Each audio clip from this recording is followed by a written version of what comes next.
साल 1956 में कस्बे की जनसंख्या है 2,07,300। दो लगातार दशकों तक, दशक मतलब 10 साल, हर 10 साल में इसकी जनसंख्या 20% प्रति दशक की दर से बढ़ती है। तो पूछा सन 1976 में कस्बे की जनसंख्या कितनी थी। 1956 में दी है भैया 2,07,300। 1976 में पूछे, यानी कि 20 साल बाद जनसंख्या पूछी है। यही बात है, 20 साल का मतलब 2 दशक हो गया है ना। अगर हर दशक में, हर 10 साल में 20% बढ़ रही है, तो आप बताओ 100% को 20% बढ़ाओगे तो कितना हो जाएगा, 120%। यानी कि मेरे भाई 120% का मतलब 1.2 गुना।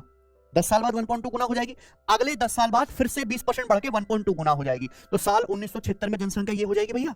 क्लियर है, आपको इसकी करनी पड़ेगी कैलकुलेशन। ज्यादातर ऑप्शन से हो जाते हैं भैया, 2 डेसिमल से मेरे प्यार भी क्या 2 जीरो कट जाएगा, यूनिट मैच कर लेते हैं। 3 दूनी 6, दूनी 12, यानी कि 2 आएगा एंड में। तो इस सवाल का आंसर क्या होगा जी, सेकंड ऑप्शन।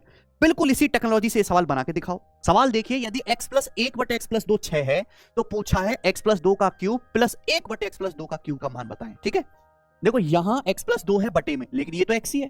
तो x प्लस 2 बनाने के लिए क्या करना पड़ेगा, दोनों तरफ लेफ्ट साइड में राइट साइड में 2 जोड़ना पड़ेगा, है ना। तो क्या हो जाएगा, x प्लस 2 प्लस 1 बटे x प्लस 2, राइट साइड में भी आप 2 जोड़ेंगे तो क्या हो जाएगा, 6 प्लस 2 8। सही है। अब ये आपको पावर 1 से कहां जाना है, पावर 3 में। फॉर्मूला जानते हैं कि अगर x प्लस 1 बटे x के है तो x क्यूब प्लस 1 बटे x cube k cube minus 3 के। तो यहां पे बस x की जगह x प्लस 2 ही तो लिखा हुआ है, बाकी तो सब सेम है। तो इसकी वैल्यू क्या आ जाएगी मेरे भाई, k क्यूब माइनस 3 के, यानी कि 8 का क्यूब 512 माइनस 3 गुणा 8 524। 512 में से 24 घटाएंगे तो कितना आ जाएगा, 488। इसका आंसर आ गया। बिल्कुल सेम सवाल बना के दिखाओ।